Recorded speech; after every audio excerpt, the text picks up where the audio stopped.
This is a really good question that I know a lot of people are going to resonate with. Um, so, speaking to anyone that's trying to find their soulmate or find their partner or find a good relationship, what are some good steps that you give recommendations of how to find that, how to prepare yourself? Mm. Because I've seen a lot of people, they're like super toxic Mm-hmm. and they're like, I just want a partner. And it's usually not for the right reasons. Uh-huh. And I'm like, Yeah, codependency. Yeah. yeah. So number one thing we should be doing is working on ourselves. Mm-hmm. It should so me my personal opinion, I think the highest path we can walk in an incarnation is self-mastery.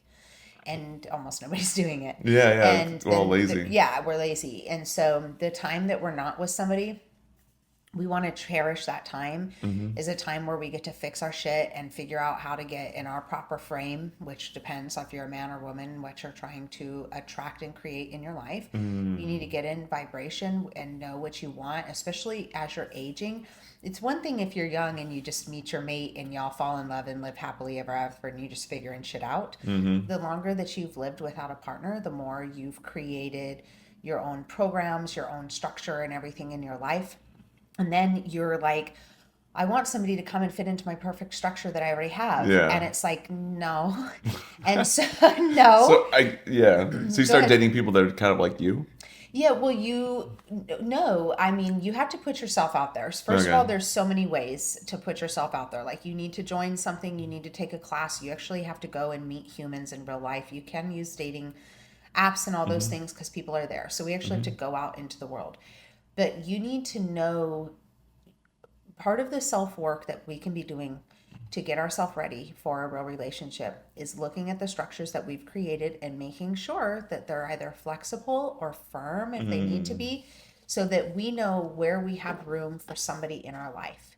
So, if I just met somebody recently and they were nearly 40. They were a single woman who's Mm-hmm. waiting still for their soulmate, and they want to have kids and they want to have the whole story.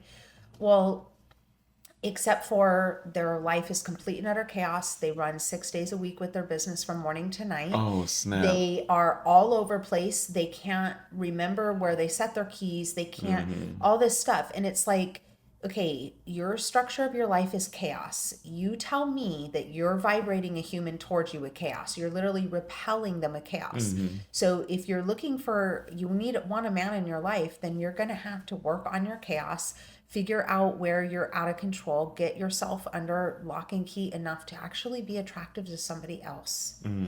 Okay, so we need to be evaluating where we need to grow, what kind of structures we have in place that are not serving us, and then other structures. Like if you were a man and you didn't have any frame and you're emasculated, which is more than 90% of men in America, Mm-hmm. if they've gone through the public school system or through religion And then or all the any of endocrine that. disruptors in the food and the Right, exactly. testosterone. So they're So we're all emasculated and just they've like been taught. denutted. Yeah. And so so we've got a man and he can't provide safety. Mm-hmm. He's sitting around playing video games. He's got, baggy pants that are falling off, and he's 40 or pushing 40, and it's like, well, okay, so by that time a woman wants a guy that's got his shit together, that can literally provide for her, that makes her feel safe, because that's the number one need of a woman, is to feel safe. Mm. So if you're sitting around playing video games and you honestly think you're going to attract the quality person, no, you have a structure in your life, a program that you're running, and it needs to be changed.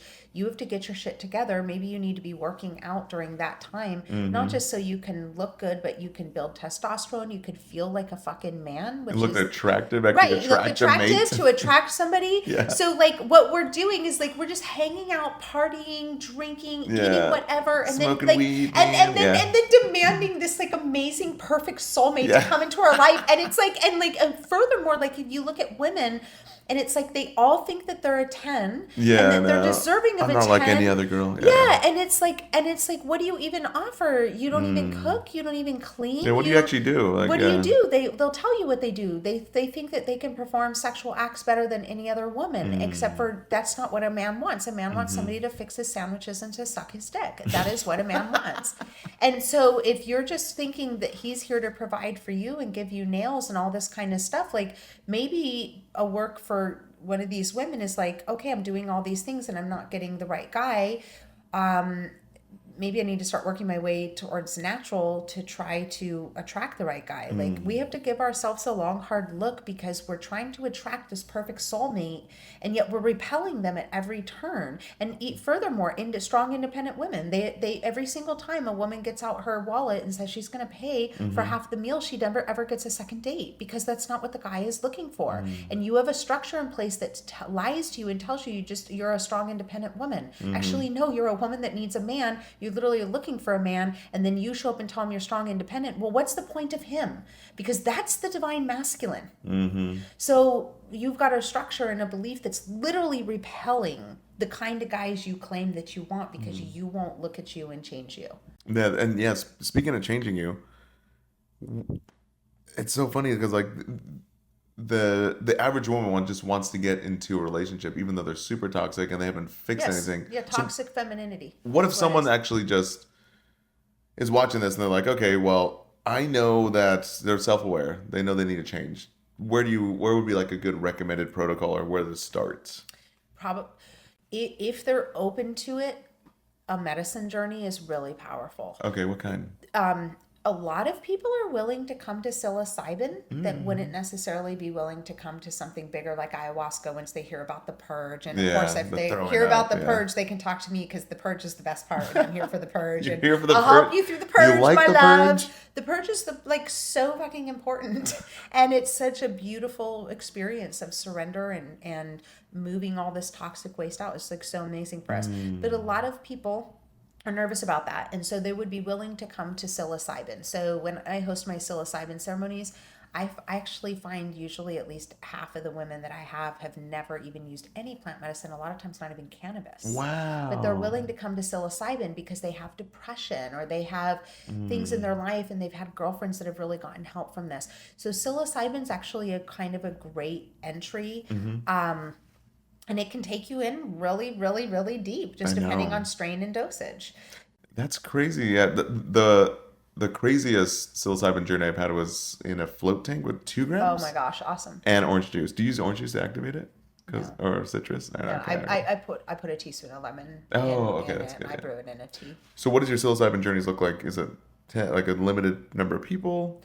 Yeah, And then yeah. So how does it work? where we consider my home a church, and so what I didn't know when I bought this home from across the country, and I only was able to look at it online. Wait, what? Yeah, found a realtor I really liked, and then we went to work together trying to figure it out. And I found this home, which I was supposed to be there, and I found it. But anyway, so when I found it, though, I knew that there was some issues with the interior space of the main living area. There was just too many rooms, but I couldn't know how small and trapped it would feel until we walked in, and it was like, okay, we have to take the walls down. And we had never done anything that big, but it was like there was no choice. We had 4 rooms plus an entry room in what is now one big room that includes the kitchen and everything. Wow. And it's this huge, wonderful, great space, and I've got 12-foot runs of wood countertops, and I mean that's a huge kitchen island, 12 feet long. Dang. And so it's just all utility and all family space, and it's just one room, and it's not enormous, but whatever it is, probably 700-800 square feet. But what I never realized when I took those walls down, thinking that we needed to just connect as a family, because my kids are homeschooled, so we're always together, and I didn't want this kind of separation, so we opened up the space for that reason. And then my kids grew and matured, and it turned out that my home, because I had that big open space in there, if we just shift the furniture out, we actually have space to host ceremonies, and we consider my home a church. Okay. And so in my living room, I host 10 women on 10 mats. Wow. And Okay. it's tight. Like we're all in there, but nobody gives a fuck. I love it, and they come back for more and more, And then so I'll have 10 women on a mat, and then I usually try to bring in a crew of 3 to 4 other women to help me to hold that space.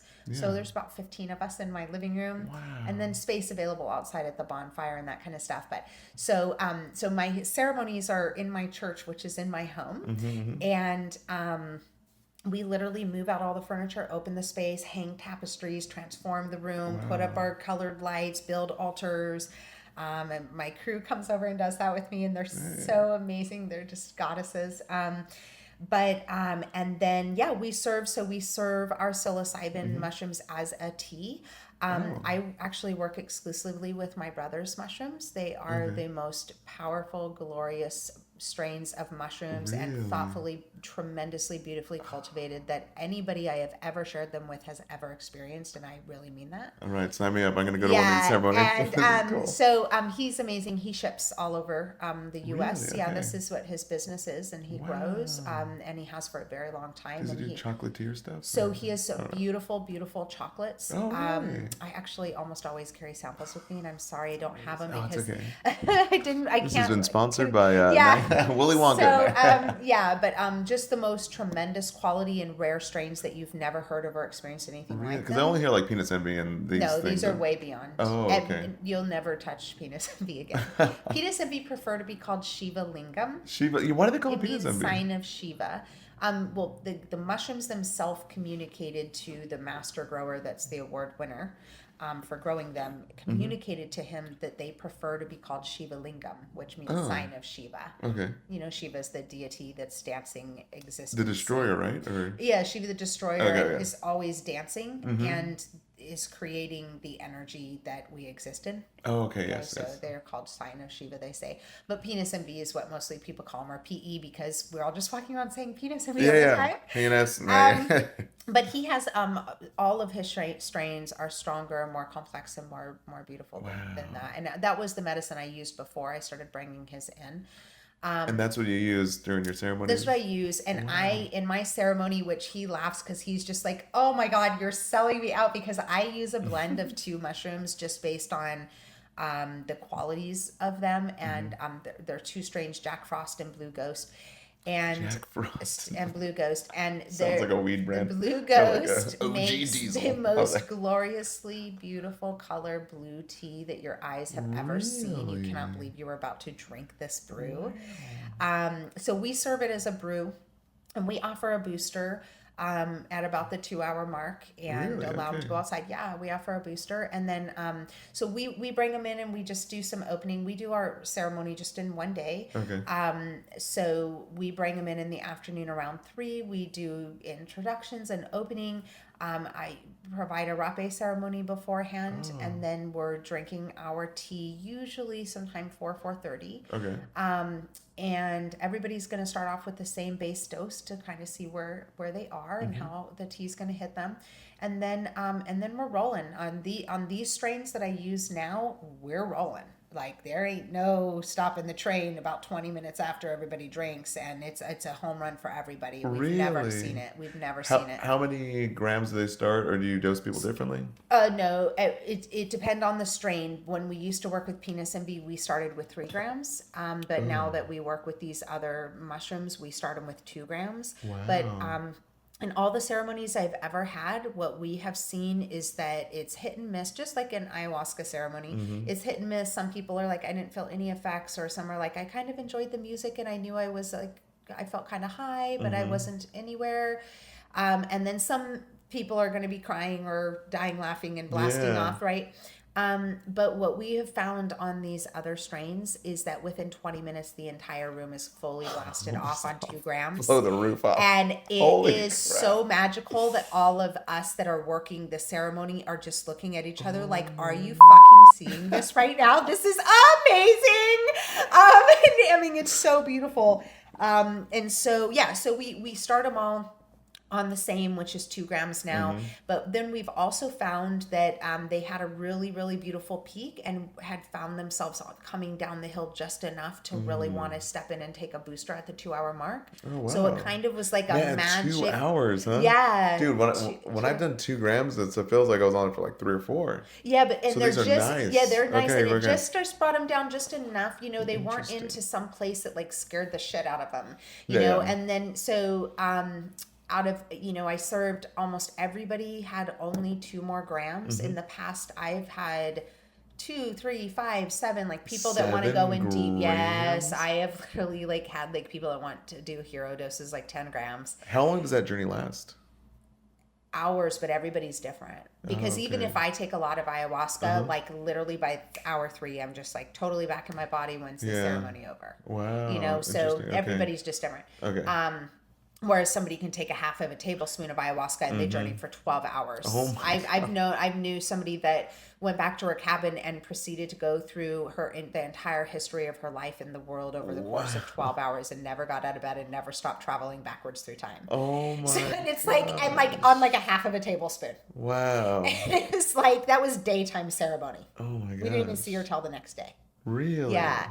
So everybody's just their response is just going to be so different. Okay. But we actually have just seen that just the way that they're responding to these mushrooms, there's something so energetically different about them. Even though they're not back to earth, they're not so deep to where they're in a place where, because my recommendation to my guests is always, if you can walk, you should take a booster.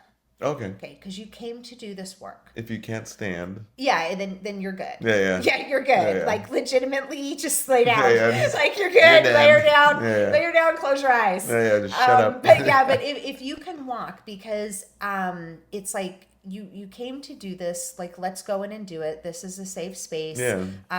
Because and so many people have experienced this, and nobody's told them before, or people don't. Maybe sometimes people don't want to guide or direct people's journeys, but if you are sitting there wondering if you're in or if this is There should what it be is, no it's like, wonder. it's like, and so what people will do is like they're calling for a booster. You're saying, hey, do anybody want a booster? And they're kind of like, am I in? I don't know. It's like, okay, let's do the test. Can you walk? Come on down. Come on down. Yeah, I'll come serve you on. another cup. Dun, Yeah, dun, come on. dun, dun, dun, dun, dun, dun, dun, dun. Okay, so this is amazing because I start first hearing about in my 20s I was doing mushrooms, right? Psilocybin, and I'm like, oh, okay, well this is fun, I guess it's fine. And I would just go like, to parties or like these electric dance festivals. And I'm like, okay. And then once I started using and hearing the studies from Dr. Huberman from Stanford, John Hopkins University, there's like I think even Yale's doing a study on how psilocybin is like using so well in PTSD therapy and breaking up scar tissue in the brain, basically neuroplasticity, so you can form new habits. And the way people are overcoming OCD and anxiety disorders, which seem to be plaguing us, all the shit that we have in our food. So all this stuff, just to say that what really got me was Elon Musk was doing it, microdosing 3 days a week. Okay. And then so was like a lot of Silicon Valley entrepreneurs. And I'm like, oh, that's amazing because I never did microdosing. Okay. And I talked to this guy who's huge in Miami, like 300,000 followers. His name's Jeremy Wakens. And he has like a coaching program to coach how to do it. And so I'm like, okay. So then I talked to one of his clients. I'm like, do you think this is legit? Like, this is cool? And he's like, yeah, you just do it. You start 3 days a week, every other day. And he's like, I really didn't see a huge difference. I didn't feel it. But he's like, I would notice things like right around month 4 to 6 to 2 months. And he's like, the things that used to irritate me about my partner and would really like make me crawl up the wall and like just want to leave her was like, he's like, it like blunts the edges of life. Like I reformatted that in my mind. Right. I saw a different perspective and it didn't really bother me Right. anymore. Found out it wasn't actually that big of a deal all along. Yeah. And I feel like we create these stories in our mind where it's like, this is unbearable. When in reality, it's like, is it? That's just a story you're telling yourself. It's just a story. That's exactly right. Now let's follow that story. And the craziest When was part the first time that ever happened? Yeah, Yes. right? Yeah, the shadow work. Yes. And overcoming that shadow work. And I'm finding out that years and years of therapy, and some people, they would do a mushrooms journey or an ayahuasca experience and be like, oh my gosh, my therapist would just point out the areas I need to fix or sit with. But it's like, this took me on a story of my actual life and actually how it should be and showed me things that even were there. Yes. All right, so when you do your ceremonies, what are some common threads of people, or I guess what are some good success stories that you've seen? Yeah, so women always want to tell you their things, so I get a lot of All text the messages. things. Yeah, all the things. So I get a You lot guys of should have a text podcast message. over there after your Yeah, journeys. yeah, I know that'd be cool, That'd be right? really Yeah. cool. Well, we're too busy trying to integrate them after the journey. Well, that's what I mean. It's a whirlwind of a Oh. night. Okay, yeah. After ceremony, we feed them, give them a little integration, put them in the car, and send them home. Yeah, you're It's a outta long here. day. It's like an 8-9 hour day. Why do you start at 4? because I'm going to put them in the car and drive them, send them home. 4, 5, 6. What time does it end? 10:30, Oh, and then okay, we okay. eat and integrate. Okay.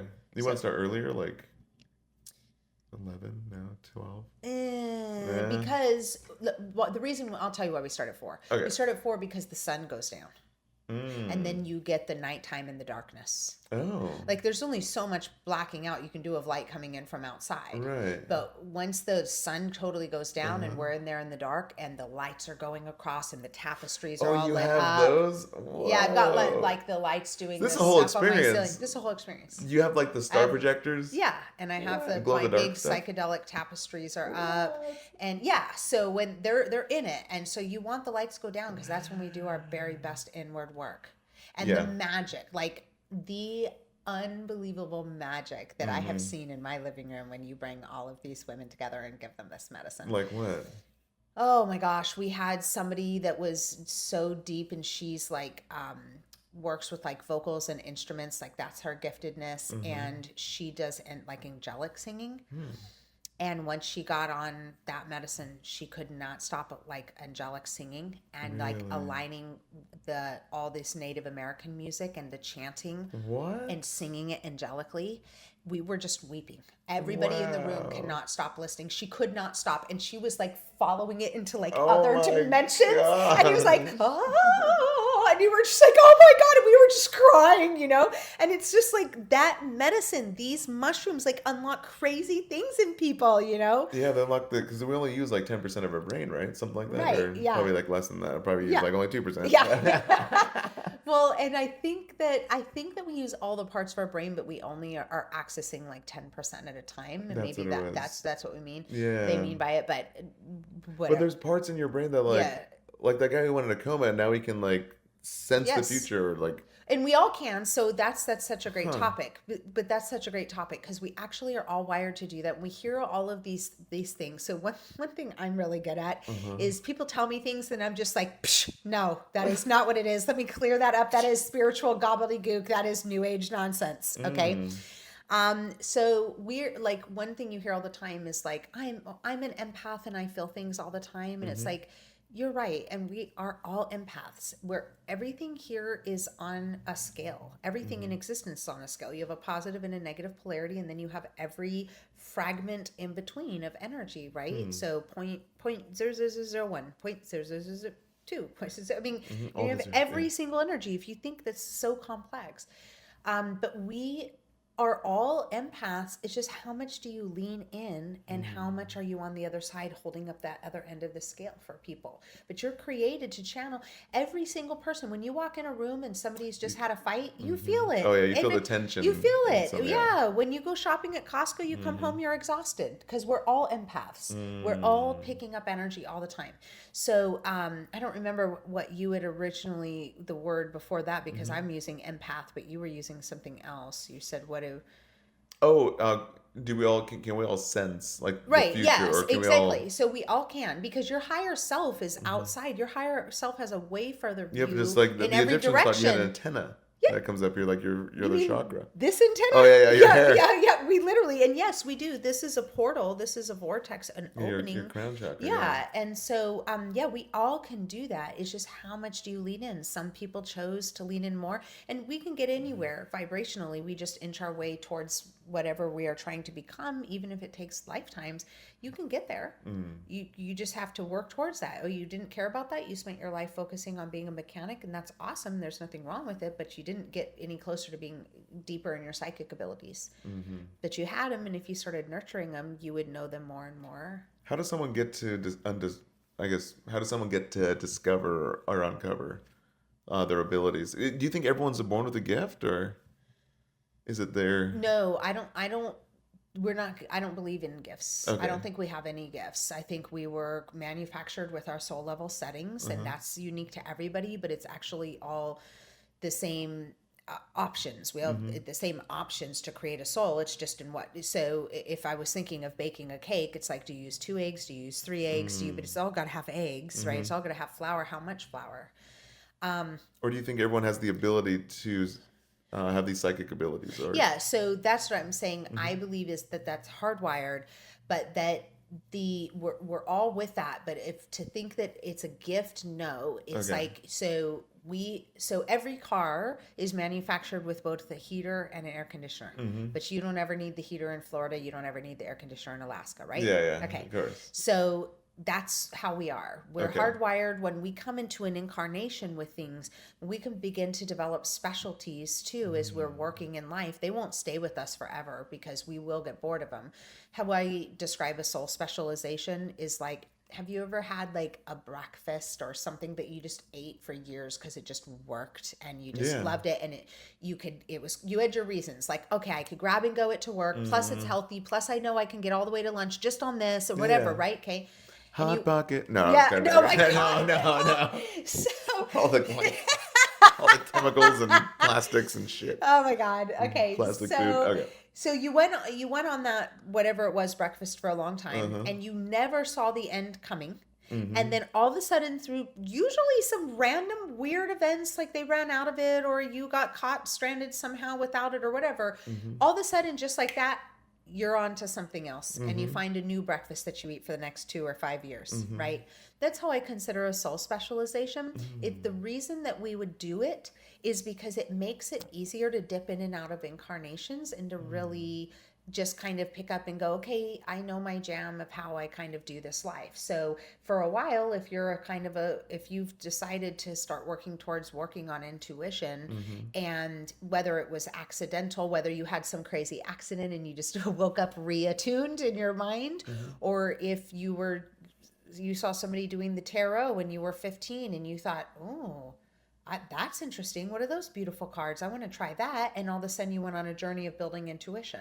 Well, you may come into your next incarnation more attuned to intuition, but give it a few incarnations and you may just get bored of that. Yeah, just And like, okay, that's suddenly in a enough. snap, Yeah. something, oh, squirrel. Yeah, And yeah. you're off on a whole new thing that you're doing. Yeah, I want to just trim trees for the next. No, Right, no. right. You I don't know. want to, but maybe it's like, oh, I would want to master mechanics of some kind or engineering. And so you start going and you want to learn more about math. Because, see, like to me, I lean on that other side a lot of just knowing information. But like math, I don't do math. Like that's not my specialty. I'm on the other side. My husband, he does math. He upholds math not only in our relationship but for the world, right? Some people are math people, some people are psychics. Yeah, yeah. Oh, And yeah. so we're all just having an experience that tends to be more long term when we get to soul specializations or things we get really good at, and we can dip into incarnations with them. But we're all just going to change that. We're all just trying to experience all kinds of energies and get really congruent with them and know them in every way, upside down and inside out. It just God trying to know himself or herself or Yeah, itself. yeah, shim self. Shimself. Um, Shimmy, shimmy, yeah, shimmy. because I mean, last I checked, creation takes both a male and a female. Yeah. Right, and so just saying that's something I've noticed Uh-oh, everywhere I've trigger looked. warning. No. Yeah, right.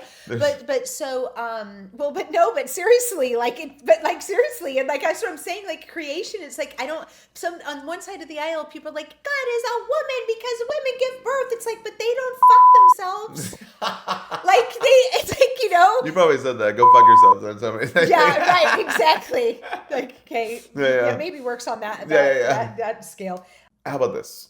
The big question that I've been struggling with my whole life is just like, what is this place? Because if you just go to a traditional, growing up traditional high school, traditional elementary, it's just like, well, you're on this planet that circles a star, and there's billions of stars out there, and then Look at my face. yeah. No, we're not. And then they're just teaching you like you're like a moldy rock that circles the sun. Right, and you have no value. Yeah, you have yeah. no meaning. Mhm. You, You've come from an ape. Apes Yeah, that still and it's exist. a big bang and Right. blah, blah, blah. Yeah. All that. Yeah, Yeah. You're nothing but an animal. You're not Mhm. even important, and so we should kill human babies, but definitely save the turtles. Yeah. Okay? Yeah, It's save the so world. insane. Mhm. All of it is so fucking backwards and insane. I think that this is a place for Source to experience Source. Mhm. And I think there are many places Source experiences Source. Really? Yeah, I do. I don't think they're in this dimension. Mm. I don't think they're here. I don't think we can go to them. I don't think rocket ships are out there. I think they come through portals maybe in different Yeah. timelines and different dimensions.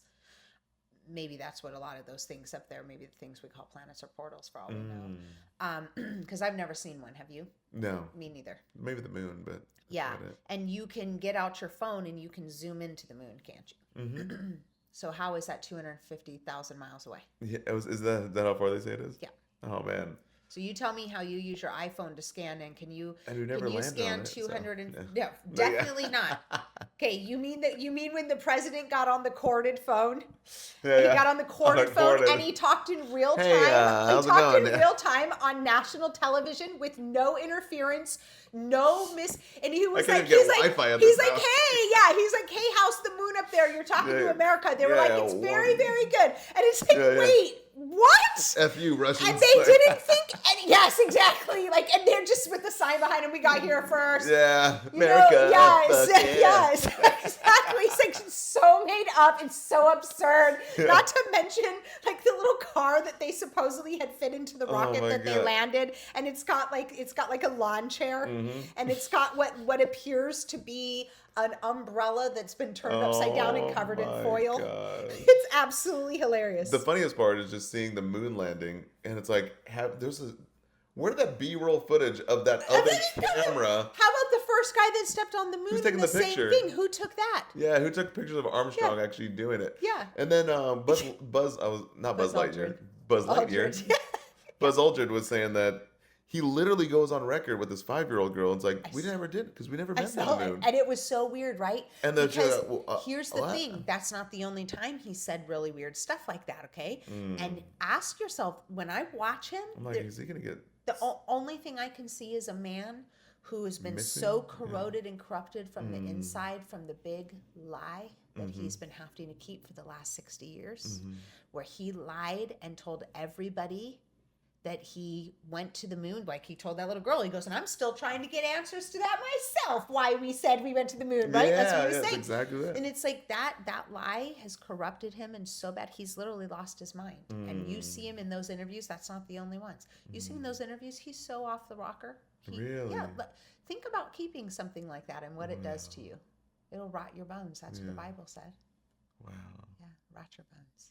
So getting back to this, what do you think this is? Because I was like, Elon Musk was saying that it's like on the Joe Rogan podcast, Joe Rogan just straight asked him, he's like, are we in a simulation? And he's had to stop and like, he does. It's like He did his like, Elon Musk thing. like 60-70% we're probably in a simulation. Yeah.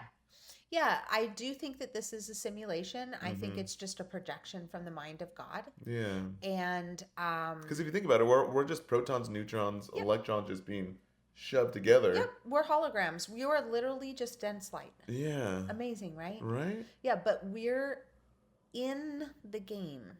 So when you agree to go into the game, you don't get to look in and peer at the coding of the game. That would be like if when you watched a movie, if they filmed so far back that you got to see all the lighting and everything on Yeah, the you movie see the whole screen. set and like everything. Yeah, that would That would take, be weird watching a movie from the set. yeah, it really would be. Like all the way back. Like all the Yeah. way back in this podcast. Yeah, and you got guys working things Yeah, in the yeah, yeah. background, and it's like In the parking lot. Yeah, so when you go into a movie, you want to be in the immersed. movie. And that's what Yeah. you're doing here. You're actually in a video game What's the point of all this? to experience. Really?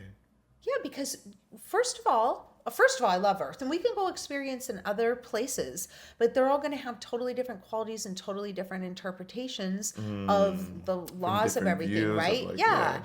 And not to mention timelines and parallels, right? Yeah, you're right. But so everything is happening because the way that I like to think about creation was that it was an algorithm that was set. It's a algorithm that is coded to continue to create algorithm, and it is continuing every choice, everything we do, every new birth, everything that happens is continuing to grow this enormous algorithm, and that's growing and expanding all that is and consciousness and who we are and what we can experience, because like now we're experiencing all this stuff at the level of choice that we've never experienced at the level of choice, at least in our written history.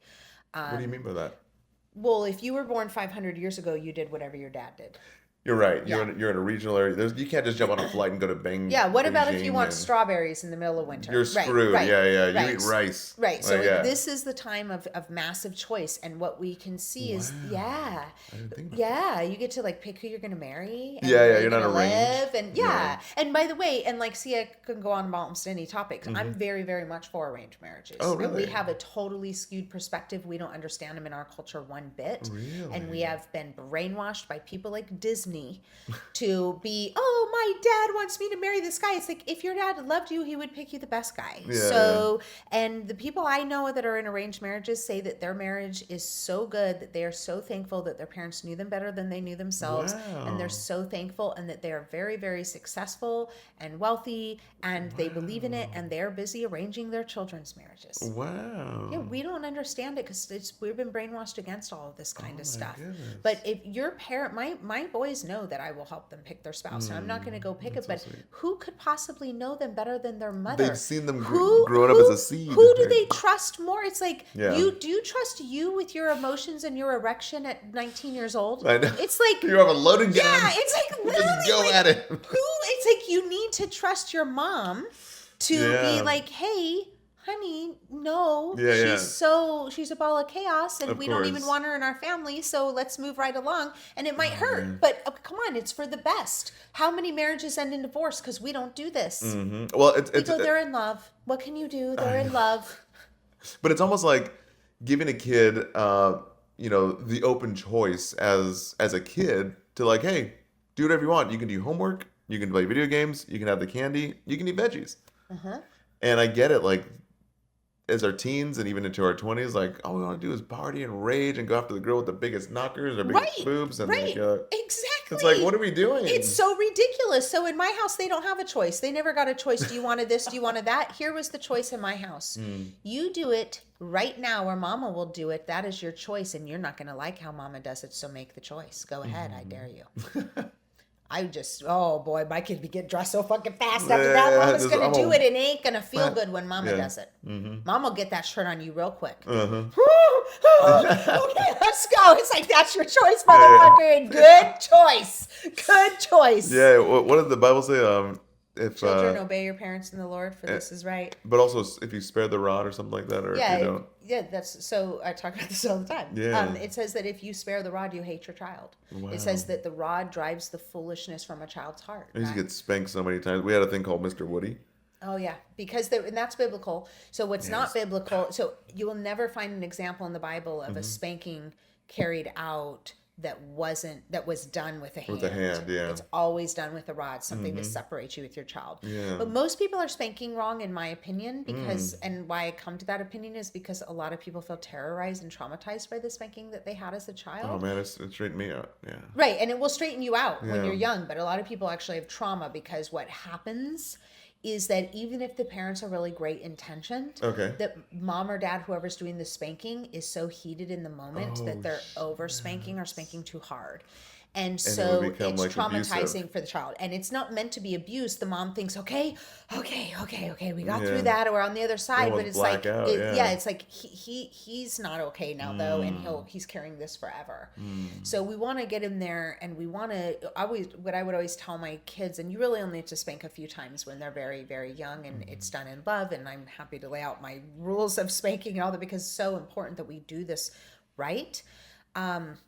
But I would always tell my kids that I don't know how, but God changes the heart through the butt, and that's what He says in His Word. And I'm going to changes the heart through the butt. And I would Ah. say, and that's what His Word says, and I'm going to obey God. And for that reason, I have to spank you because God said it will change you, and He said I have to do that if I love you. So what do you think's happening to anyone who doesn't get a spanking, or goes on? Is timeouts even effective, or? A lot of people would definitely argue that timeouts are effective, and I think that they might be a good tool for a lot of your run-of-the-mill little stuff. Yeah. But, I find spankings to be incredibly merciful and quick and effective. So a timeout is miserable. A child wants to play, and they're told like 10 minutes. They literally don't even have a comprehension of time. I know. Yeah. They're just sitting there when is this going to end? And now they're doing more naughty things in timeout, and it's torture for mom, and she's trying to cook, and now she's got a kid in timeout. Mm-hmm. It's just so ridiculous to me. I actually think we're creating possibly more trauma at times with that kind of stuff. I think there are much more effective tools. I don't think spanking is just a go-to for everything. I don't believe in a spanking unless the child has already been told that that will yield a spanking if you do that again. Okay, so they're warned. Mom never hauls off and whacks the kid. This violation comes with this consequence. Do you understand? Okay. There are plenty of really effective things. When when my youngest son was really young, one of the most effective things I could do for his behavior was just to make him.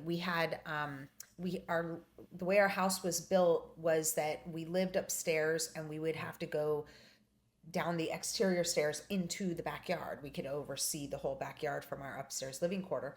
And so when we would play in the backyard, if Finn had anything going on behaviorally, I would make him go sit at the top of that staircase and watch us play. Oh. And that was torture for him. Yeah. So that was more effective, and than just a timeout alone. Like he definitely needed a consequence, and there are consequences. Fear of missing out right there. Yeah, that fear of missing out meant a lot to him, and that was really powerful. It wasn't just sitting alone somewhere. It was like, I'm watching these people play, and boy, I want to be down there. Okay, I'm not going to keep stealing this ball from the other kids. Yeah. Right? And so stealing a ball, for instance, from other kids is not, you cannot justify a spanking for that. Right? So, yeah, it makes sense. Yeah, there are a lot of ways that we can have consequences, but what I was going to say was I do see spanking as very merciful and very quick, and I think a lot of these other things, especially this counting. Oh God, just go to a park. You're going to hear the counting. Oh, the counting. Come over here. One, two, yeah. 2.5. Yeah. 2 3/4. Yeah. 3. I'm only counting to 4. And it's like, dude, I hear it every time I'm at the park. It's like they will literally wait till 3 every time, and there's no consequence. You pull that shit on me, and next time I'm gonna spank you. Yeah, I'm gonna get that chancla. That's what we call it in Spanish. Yeah, chanclas. I know. Remember, I'm from SoCal, baby. Oh yeah, you got the chancla. Yeah, exactly. You could get the chanclas. I remember I had a little stepsister many years ago. I remember I put my sandals on one time. She says, "You're putting on your enchiladas." Enchiladas. She was like 4. I'm like, my chanclas all the time. It's really cute. It. Yeah. That's cute. So. Yeah, getting back to this life is just an experience, and yeah, how else will Source experience the thoughts that Source is having? Because the one thing Mama Ayahuasca taught me, you can't know what you can only experience. So you can think you know. Like I could have thought I knew what it was going to be like to travel down here and come here. But I can't actually know. Just like we can't actually know what other people think of us. We think we know. We think we know what they think, but we don't actually know what they think. Because I can't have their experience. Okay? Only they actually know what they think. I might have some guesses, but I could be totally wrong because I can't be sure because I'm not them. Yeah. It's their experience. I can't know their experience. So Source is experiencing the things that it thinks it knows because those are in thought form. You have to experience it. Because what I was going to say earlier about it. Into that video game, into that you have to character. get into the video game because inside this video game, color, smell, love, sex, food, you can't experience a hug in thought form. You can hug in other ways that might even be so far superior than human touch. But the feeling of incarnating with a soul that you've journeyed with many lifetimes and finding them in yet another skin suit, miraculous. It's so amazing that can even happen. And getting your arms around them and pulling them in and feeling their energy that you love so much in physical form and feeling. Emotion is a side effect of human incarnation. Energy, motion. So we don't feel emotions the way we actually see. I'm doing it now. Feelings and emotions are not the same thing. What do you mean? Feelings are things I feel. Okay. Emotions are emotions. They're coming from inside. Like we use feel all the time. So I feel sick. I feel sick. Oh, you feel sick, yes. I feel like Hungry. this person is dangerous. Okay. I feel, because don't you get in people's presence? You go, okay, I've got a weird feeling. Yeah. That's not Like an this vibe emotion. is off. That's not Yeah. sadness. That's a Oh, I feeling. You're literally see. feeling the world around you. Okay. And emotions come from inside. There are responses to our experiences and how we internalize things. Yeah. Do you think that people actually have soulmates or one soulmate throughout their life? Or is it multiple? No, no, No, no, no. no. That would be different for everybody. Oh, okay, There okay. may be absolutely, because even if we just account for death and loss of a spouse, of course, yes, somebody else will come along. Um, and probably that was already pre-designed in. Yeah, I know a exactly. beautiful, wonderful story about that. And one of the last things his wife randomly spoke to him was that she had a dream that another woman came into his life and he married her. And when he was afraid that that was going to trigger something, an argument, because Yeah. she dreamed that, and he thought, oh, this is going to be great. And she clarified, and Well, she she was the said, one who dreamed she it, dreamed so. it, and she said, actually, no. She said, what I felt was total peace. She said, I Wow. felt at peace like it was supposed to be, and then she died. And then No. that woman came into his life. Shut up. Yeah. And then she died. Oh, what the heck? Yeah. And then the new woman came into his life. Was she And then already his like mom, terminally ill or? no, she No. died suddenly in an accident. Shut And he went up. through a series of many, many near death experiences. His story is tremendous. He is a phenomenal speaker, but his book is Wow. so wonderful. Who is And this? I can't think of his name off the top of Okay. my head. I can find it No easily. worries. But yeah, he was driving in Utah and he flipped their SUV, and his wife was killed instantly, and his son was ejected from a baby seat and out the back window. Did his son And die he too? was, yeah, and he was left with a like an 8-year-old, Oh my and he was fully God. disfigured, amputated, in and out of a coma for 5 months, kept wide open, stuffed, sepsis, breathing tubes.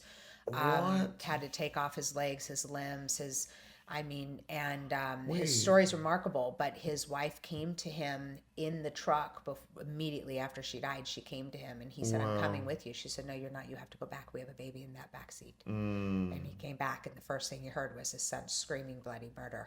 And then he proceeded to go in and out of coma and consciousness, and his wife had continued to come to him. And he Wow. had a experience with the Creator and let his baby go and gave his baby to God that he killed. And, Oh oh my God, it's so phenomenal. man. But after, and he continued off and on to go through different experiences because of how much this impact. He had to learn to walk. He had to get prosthetic limbs. He had to learn to breathe. Like, so he was in and out. And so he had another, I don't, maybe it was even a dream or something where his wife came to him and basically was like, I told you she was coming. I told you. So he had a second soulmate. And so there's all kinds of circumstances that would lead us to need to partner up with more than one person. So the most effective way to really handle this life is in a partnership. Wow. But no, I don't think soulmates are like something that's assigned to us. I think those are choices that we're making. There's no spiritual authority in existence that will ever make a choice for you. Okay. You're created with free will, and we all are. Because I was like, if two souls are journeying and then come into this physical reality, Yep. then they would know each other Oh, before. well, they right? would have already agreed and discussed that before they came. Oh, really? Yeah, so like Oh, back okay. to meeting my husband, Yeah. I knew something was really different when I saw him. I didn't know what it was because I had never felt or even experienced anything like that. And then after spending just a little bit of time, I seriously think the second night we ever hung out, because then I soon after found he was 20 and he couldn't come to the bar I was bartending at to have a drink with me. So I learned the hard way that was a no-go. So anyway, we smoked weed in the park where I nannied children.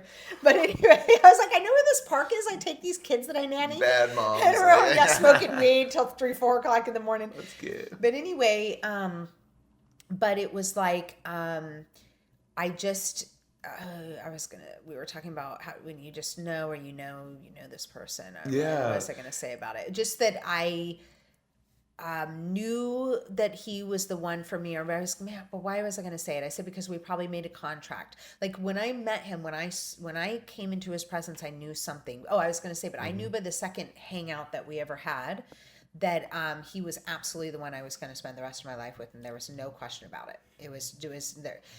I knew because I had already dated and been around enough people that it was so fucking clear when he came into my life. Was just like, oh, here he is. This is what I've been looking for, and let's go.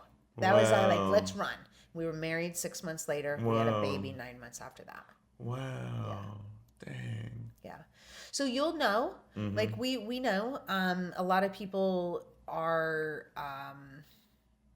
they refuse to listen inside. They miss all red Mm. flags. Sex is the main reason we miss all red flags. Sex should be reserved strictly and solely for marriage and marriage alone. Mm. No matter how much I've done it, no matter how much lust is in the world, it's Yeah. actually the best thing for humans. Mm. And that in itself is a whole topic. We'll talk about the Oh masculine yeah, and so many feminine. topics. Yeah. That's a whole topic, and one that I will establish powerfully and convict the fuck out of you. Yeah, I need it for sure. But we all do, because your job is to protect women and make them feel safe and secure. And when we Yeah. have sex with women, we're actually doing the opposite. Mm. And no matter what they say, because a woman never knows what she wants. Okay, so I was gonna say because it my journey I feel really crazy because I always felt pressured to get into a relationship, even though I didn't really necessarily want one, Yeah. just because I was having Yeah. so much fun and traveling and finding myself. Yeah. But now I just feel called to be in one, and it's crazy because I've met a few people, one in particular, where met her on a what's it called, an American Airlines flight. I sit down next to her. She has a daughter there, but it was like almost like she was looking at me like she knew me before. I was like, what? She does. She recognized you from another life. Yeah, something like Yes, that. we do. We're like, we don't understand it. We're just like, I feel like I know you. And it was just like picking up like old friends. And they ended up kissing. And I'm like, Yep. what is this? What is going Yep. on here? That's great. Yeah, because y'all felt so comfortable together. Yeah. Yeah, because you've known each other before. This is so weird. Yeah. And so that was the thing. Okay. Yeah. So well, that's what I think. I think that what us I would not define a soulmate. I would say that that is a really, really loose term that maybe is even best avoided nowadays because of what it means to people. But yeah, we definitely have contracts to come in that we said, hey, I'm going in. Like I came in and I did a huge amount of work on myself in this life, like dedicated my entire fucking life to it for my whole life. And so like, you know, my husband has provided all the means in which I've done that, and all of the finances, all of the liberty for me to go out and travel and see who I need to see and do whatever I need to do all the healing work and all the trainings that I've been through that have been designed for me to heal, and then I go out and use this on the world, right? Like he's been. And so we are clearly in some type of an agreement where he literally just wants to be a husband, like, and a father. Like that's what he wants out of this life. It's really cool. And it's like we're clearly in an agreement. So he Yeah. wants to be a husband and a father. He's provided the space for me to work through all of my shit, all of my trauma, become the person that I am, and then provides the space for me to go out and to do what I do. And I'm not trying to dominate. I'm not trying to, I don't believe in a woman in leadership in the home especially. So it's not about that. I have utmost respect for my husband, and if he told me today, no more, never going again to the church, never going again to see Mike and film, if Yeah, he told me yeah. that today, yes sir, absolutely, yes sir, I will honor him. But it's his show. But he chooses to provide a life for me where I can do that because we're clearly in some type of an agreement where this is what we're here doing together.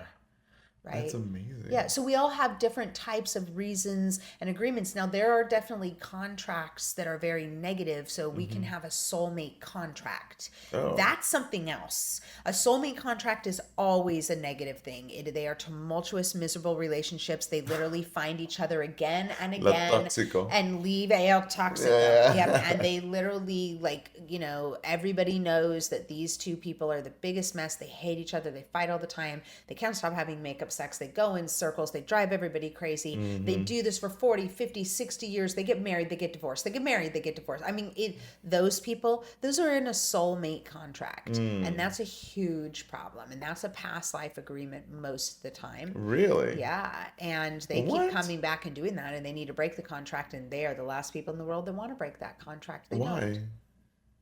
Why what? Why don't they want to break it? Yeah. Oh, it's working perfectly for them. They can both be victims. They can both have all their problems. Yeah. They can feed off each other's energy. It's working perfectly for them. We think, you know, it's so funny because it's always like we think that if people just did something they could change. It's like, Yeah. oh no, they literally don't want to. We think all sick people want to be right. cured. Yeah, they They do don't. not. They There's love misery being and sick. what is it? Misery There's loves company. They have misery all loves the company. company. They have all And the sometimes it does feel attention. good to like go into the blankets and have a pity party, like, oh, poor me. Yeah. And imagine you've had a huge pity party with Yeah. your, Yeah, the other exactly. people. Yeah, everybody feels bad for you. They call you, they text you, Yeah. your grandkids come by and see you, and they get your things for you, and you don't have to do anything anymore. That's what Joe Dispenza was talking about. I think it was Joe Dispenza or another doctor, where it's like there was a therapy to cure this woman's, I think it was like arthritis or bad knee or whatever it was, and she's like, she didn't want to do it because then the milkman wouldn't be, putting things away for her. Exactly. Her daughter wouldn't come over Exactly. and help her, and it's like she couldn't be like that victim. And notice that at some point,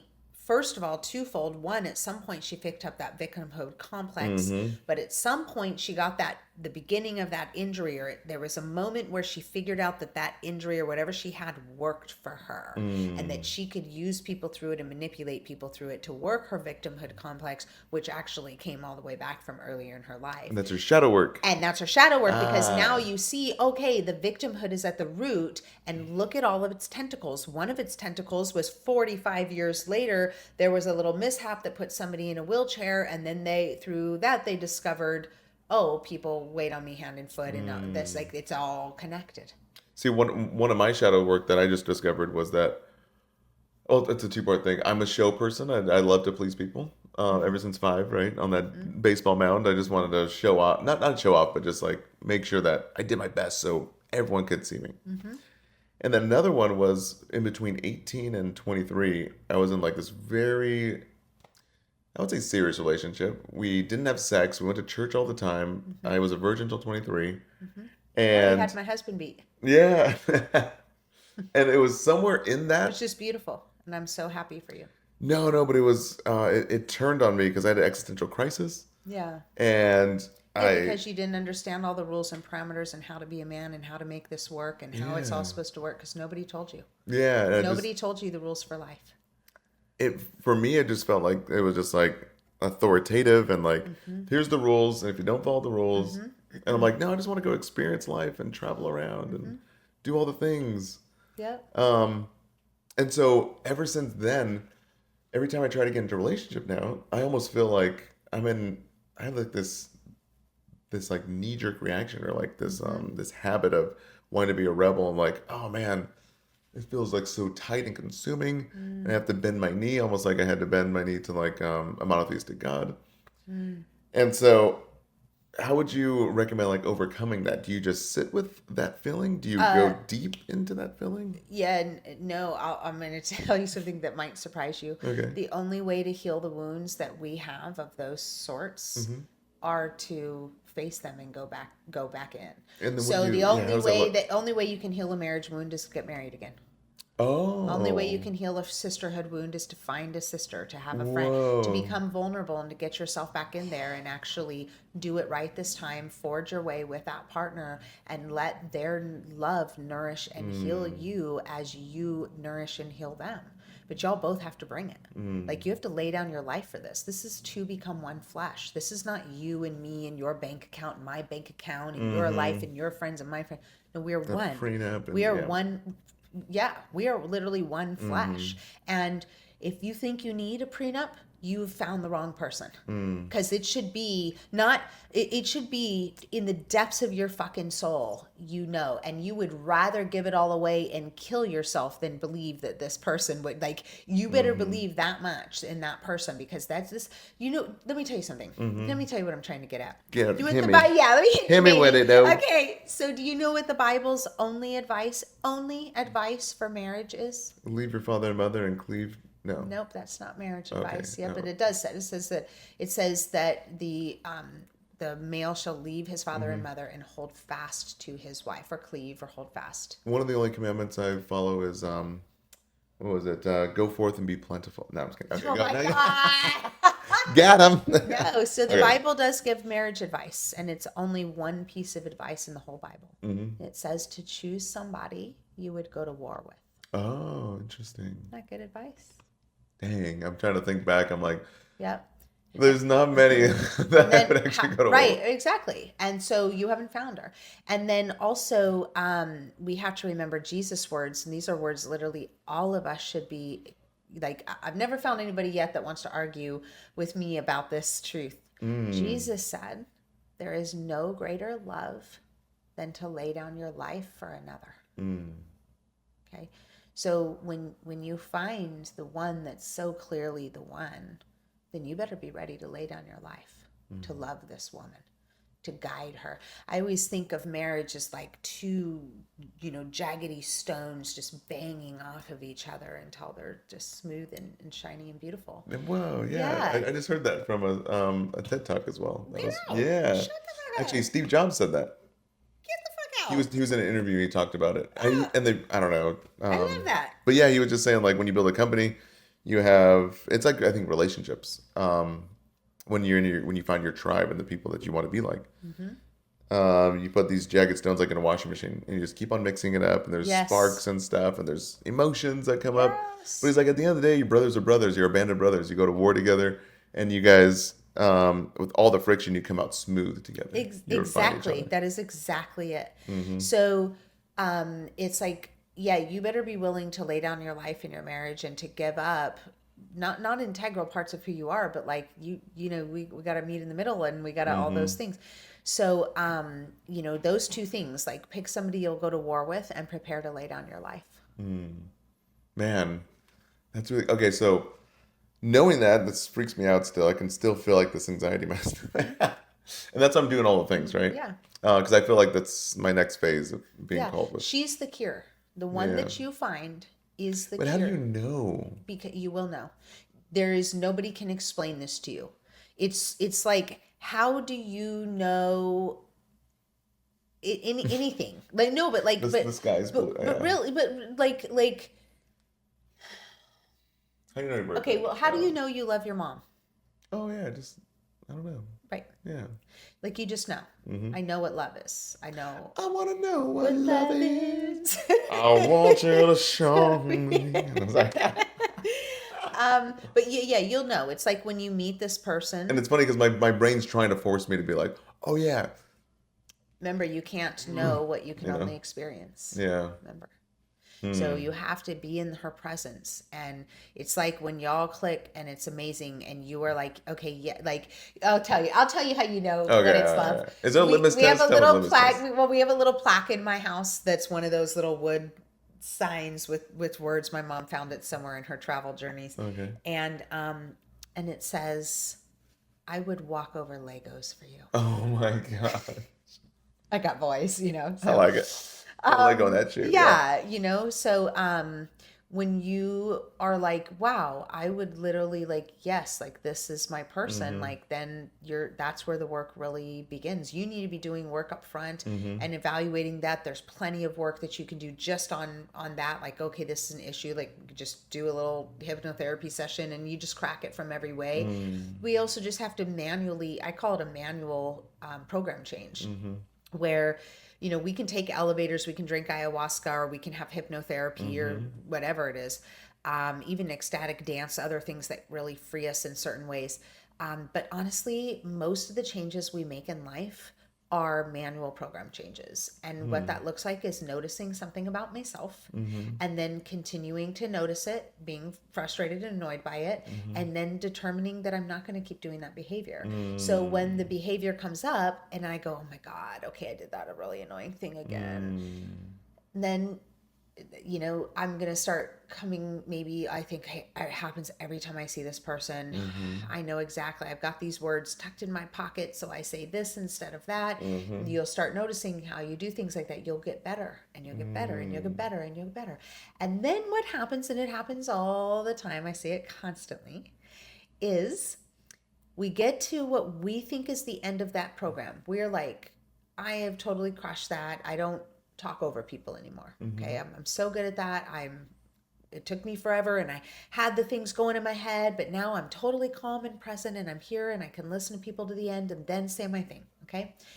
And then all of a sudden you're going to go on like that for a while, 2 months, 6 months. And all of a sudden you're going to have a little flare up. You're going to do it real bad. Yeah, you're gonna relapse. Yep. You relapse and you Yeah. go like, oh my God, I'm the worst and I haven't even made any progress. Where did this even come from? I mean, but that to me, what I call, you need to defrag your disc.